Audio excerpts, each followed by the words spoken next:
What's up, guys? JV2017 here, and this is my E3 recap, Day 1 Sony. So basically, the four main things that they talked about in the Sony press conference was 3D, the Move, exclusive content on the PS3, and the NGP, which I will reveal in a little bit.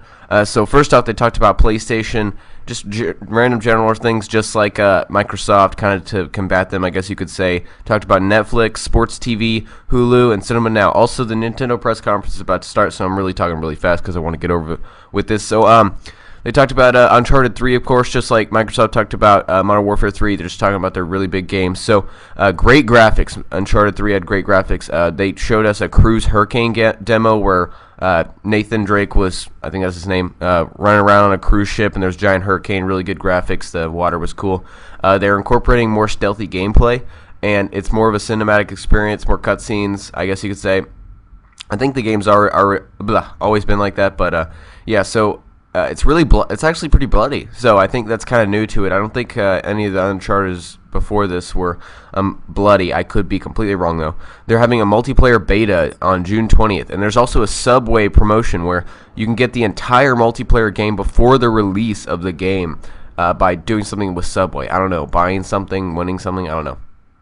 They had a 3D trailer, and the game will be playable in 3D, and it's releasing on November 1st, 2011. Okay, so Resistance 3. The graphics are Crysis-esque, and what I mean by that, they're just kind of like Crysis, kind of like Crytek. I'm not sure. It seems a little more story-driven than past Resistances. I haven't played any of them. Once again, I'm more of an Xbox 360 guy, but I love both consoles.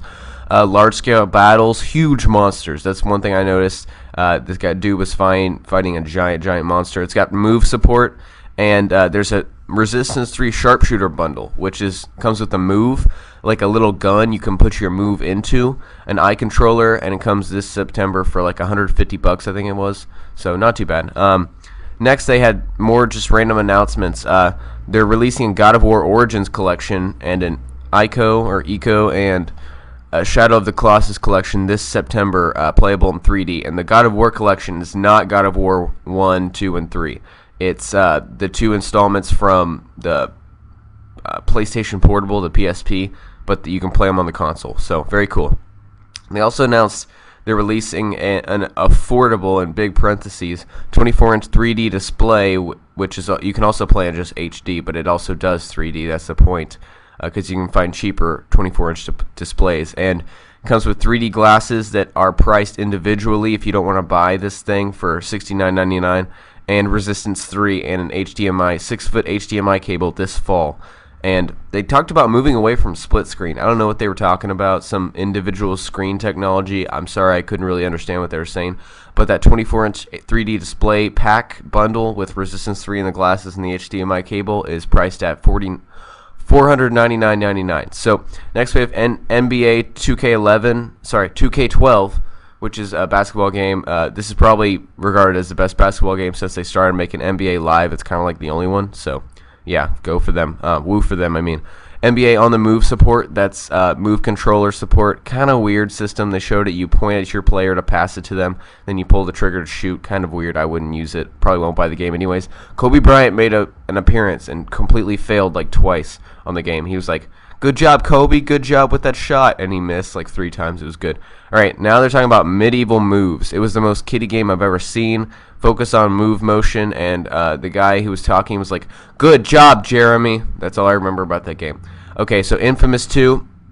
The trailer emphasized large-scale warfare. There was like some female companions. I never played Infamous, the first Infamous. I know nothing about it, so I'm sorry if I'm completely wrong, but some kind of female companions. Maybe they returned from the first game, maybe not. I know Cole has a new look, and he kind of talks weird.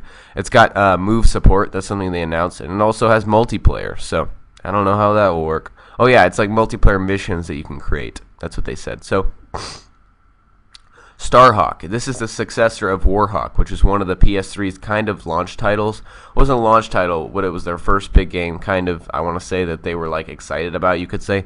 But the difference between Starhawk and Warhawk is you actually have on-foot gun battle instead of just in your, what is that called, like a starship? I don't know.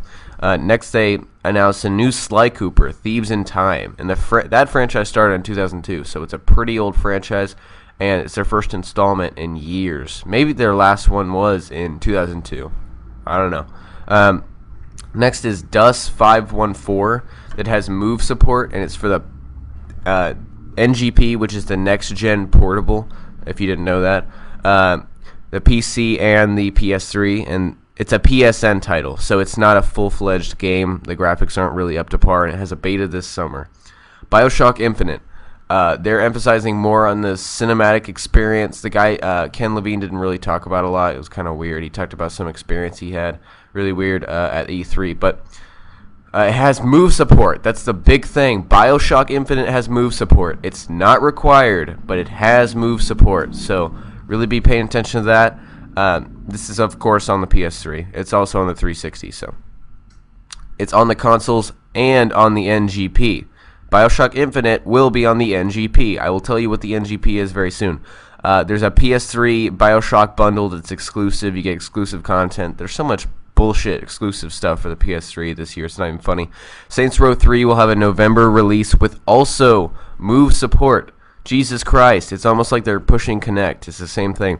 Star Trek. There's a new Star Trek game that's co-op and playable in 3D. It's not E3, 3D. It's coming in 2012, and it's got a phaser controller, kind of like the sharpshooter controller they had for Resistance, and it has Move support, of course.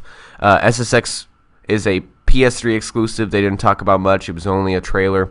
Looks kind of cool. Need for Speed The Run. They're announcing exclusive cars for only the PS3 version, so wow. Battlefield 3, if you buy it on the PS3, it'll come with Battlefield 1943 on disc for free on the same disc. Of course, Blu-ray has a lot more room than the Xbox 360. If you're only an Xbox 360 guy and you've been playing these games with multiple discs, PS3 people don't have to deal with that. It's kind of retarded. So next we have PlayStation Suite. Sorry I didn't talk about Battlefield 3 a lot. I think they showed off a demo. I might be completely wrong, but all I think they announced is that it was coming out with a different thing. They talked about Battlefield 3 mostly on the E3. The E3 EA press conference. So next they talked about PlayStation Suite, which is just a service that will be coming to Androids, tablets, and mobile devices for free. And it's just something to connect all your consoles and devices. So next, the NGP. What is it? PlayStation Vita. V-I-T-A. Or PSV, I want to say, or PS Vita. PlayStation Vita has front and rear cameras, front and rear touchpads, Wi-Fi and 3G Wi-Fi versions, and AT&T is the exclusive carrier in North America for the PlayStation Vita. It also is coming with this social connection with PSN kind of program called Near, and also a party system like Xbox Live, you could say, but with the PS3 and the PlayStation Vita. You can connect with people that are playing the PS3 while you're on the PlayStation Vita in a party. Sick ass stuff. Also, they showed off Uncharted Golden Abyss for the PlayStation Vita only. It's like a console in your hands. 5-inch HD display, incredible. It looks just like a PS3. No shit, it's amazing. They also showed off Ruin for the PlayStation Vita. It's a dungeon RPG game. It kind of looks like Diablo. You attack your rival friends all in real time, and you can also do cloud saves, which means you can save it on your NGP and then go on your console and play it where you picked off. Amazing. Mod Nation Racers for the PlayStation Vita. You can create tracks and environments. You can use the touch screens to make incredible environments and mountains and lakes. Access to all of the Mod Nation content made on the PS3 from release on the PlayStation Vita. Little Big Planet, huge use of the touchscreens. They only had a trailer, motion sensing, and cameras, and you can use all the content from the PS3 on the PlayStation Vita version of this game. So, and then they announced Street Fighter Cross Tekken. I love Tekken as a kid. It's on the PS3 and the PlayStation Vita, and also a bonus character, Cole from Infamous. Kind of weird. Looks awesome, to be honest, dog. And then, last but not least, they released the prices of the PlayStation Vita. It'll be available this holiday. Wi-Fi version, $249.99, and 3G Wi-Fi version for only $299.99. Oh my god, guys. Oh my god. I thought it would be at least $400 for the cheapest version, $250 for the cheapest version, and $300 for the better version. Oh my god, guys. This was a really good Sony press conference considering what happened with PSN. They also apologized about that a lot.